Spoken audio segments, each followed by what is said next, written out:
What if everything you thought you knew about the D-Rex was a complete lie? I mean, it wasn't the cause for the collapse of the Rebirth Island. It was a Snickers bar, right?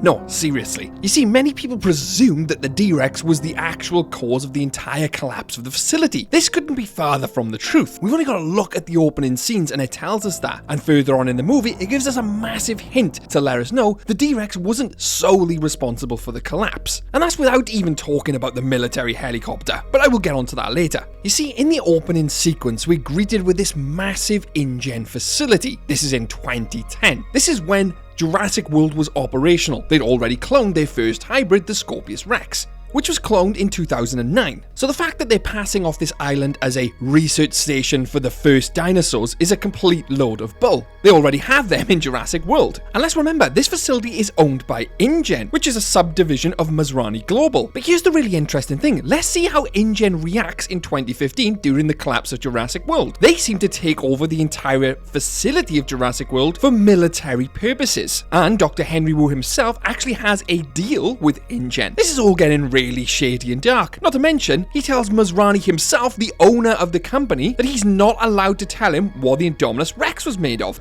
You know that I'm not at liberty to reveal the asset's genetic makeup.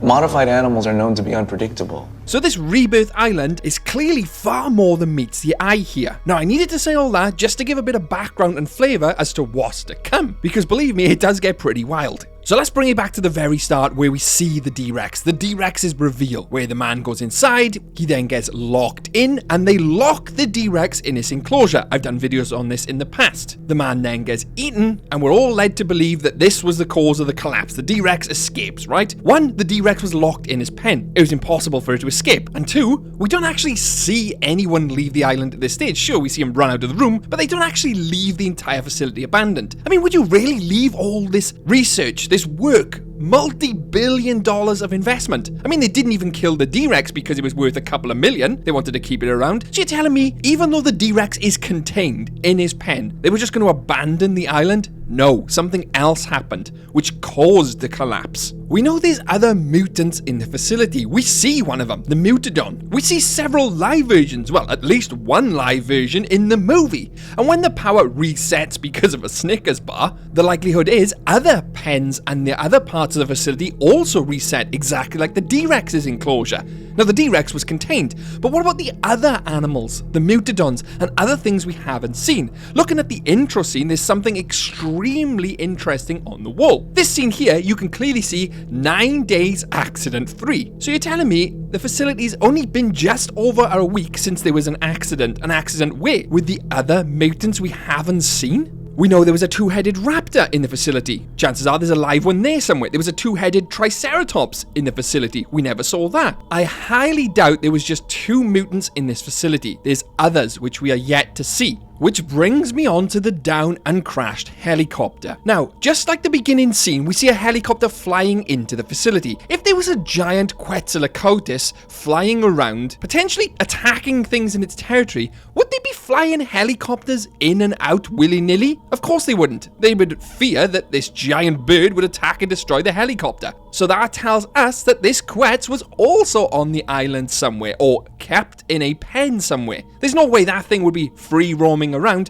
and them flying helicopters in and out. Just a quick side note though, we don't actually see a facility big enough to house the Quetz, but we don't actually see the facility they're housing the D-Rex in. Well, not from the skies anyway, not from the beginning shot, so it's quite possible this is in a different location. And there's one main reason this Quetz was on the island in 2010, and that is the downed military helicopter. Unless someone shot that military helicopter out of the sky, it's highly likely the only thing which took that down is the giant Quetz, which would have been there at some point in 2010, right? But here's the really interesting thing. If you've seen some of my other videos, you'll know this is not an InGen helicopter. This is a military variant. I mean, we literally see the military logo on the side. Not to mention, the guy is carrying a Glock handgun. Why was the military even on the island in the first place? Well, the other movies tell us this answer. answer. We've only got to go and watch them. From Jurassic World, we know immediately that InGen was big into militarizing dinosaurs. They probably even had a contract with the military. Vic Hoskins even basically tells us this. We see them take over Jurassic World in 2015, saying this is our testing ground now. But obviously Rebirth's outbreak scene is happening in 2010, 5 years prior. So the chances are they're already starting up their military program.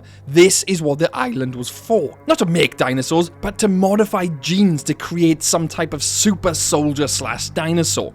The other movies have been gearing up to this for a while. This was the entire reason of Project Ibris in Jurassic World, to train the raptors for the military. That's the entire reason why Owen was there. Look at it logically, even real life military has a history of using animals for warfare. They use dogs for search and rescue, sentries, attack animals to subdue individuals. Now you imagine raptors doing the same thing. Not only that, modern navies actually use animals like dolphins for finding objects, recovery, patrolling, mine detection, and even to guard Navy assets. The US Navy actually has a program called the Marine Mammal Program. And as we know, Owen Grady was even part of the Marines. And it's even part of his backstory in Jurassic World before he goes on to train raptors. You can pick up their scents, can't you? Track their footprints. I was with the Navy, not the Navy.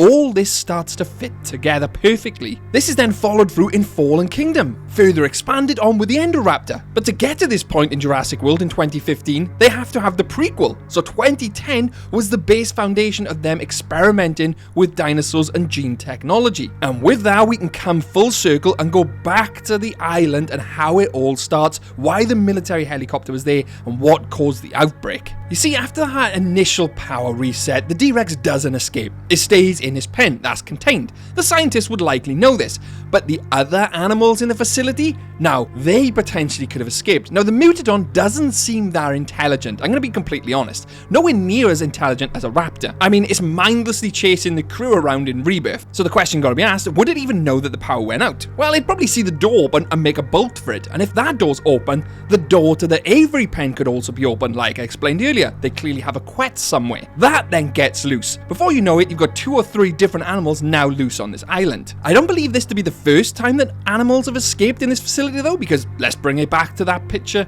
/ note on the wall. It was only been 9 days since the last incident, so they've escaped before. Well, something's happened before. And if you have animals, the chances are they've attacked or escaped. Which brings me onto the shady side of InGen. At any opportunity, they're going to try and test out their theories and their work. Just look at Jurassic World. They took the opportunity, when the park was in complete chaos, to unleash more dinosaurs on the park for the sake of science. So now with their own facility in disarray, and this is their own facility, unlike Jurassic World, which is owned by Masrani, they could see this as an opportunity to test out some of their engineered products. And let's not forget something here. This entire island houses how many scientists? To fully evacuate the island would probably take several hours, not just one helicopter. We see an entire village, gas station, and everything built on this island. There's going to be a fair few inhabitants. And not to mention the sheer amount of money spent setting up this entire facility. You're just going to abandon it for the sake of a few Mutadons and potentially a Quet?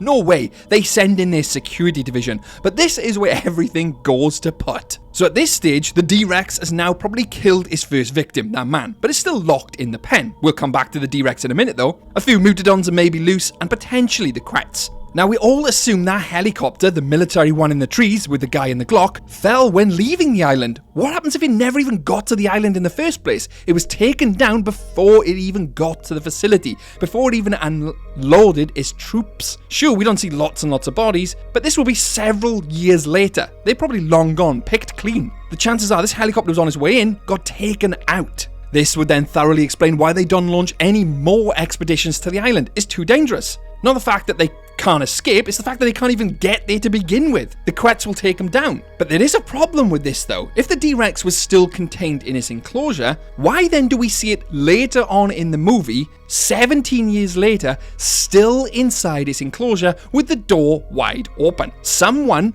would have had to have opened that door. And the door even looks like it was pried open. And let's bring it back to sick old InGen. What are the chances that they unleashed the D-Rex themselves on their own facility? They deemed the facility lost. They're not going back now. They can't launch helicopters. Mutadon has escaped, several other dinosaurs have probably escaped at this point, and they think, well, in the name of science, let's unleash the D-Rex ourselves and see how it takes on the entire ecosystem. That's a bit far-fetched, but someone unleashed the D-Rex. When we first see it, it's still in its holding pen with the door wide open. Someone opened that door, right? Something or someone must have given the idea for the training of the raptors for Project Ibris to militarize these dinosaurs. Perhaps this was the catalyst. Perhaps they thought they could have controlled the D-Rex. I don't think the D-Rex is the monster it's made out to be, and I've done an entire video on that, because we actually see the D-Rex crying. And Gareth Edwards wanted us to feel sorry for it, so there's a reason why it was crying. I recommend checking that video out after this, and several of my other videos as well, which all go into the background and lore of Jurassic Park and world. But for me, the D-Rex wasn't the reason of that island's collapse. That was InGen's own doing. Nothing to do with the D-Rex. But what do you think on this theory? Please let me know in the comments below. And what do you think of that military helicopter? I'd love to know. Massive thanks to the InGen security team who are on screen now. DVM Wannabe 1018, Hammer Time, Lily, and our Jurassic CEO, Joseph Frost Ghost. Thanks, guys. And if you came across a Mutadon out in the open, could your day get any worse? You bet Jurassic can. Catch you later.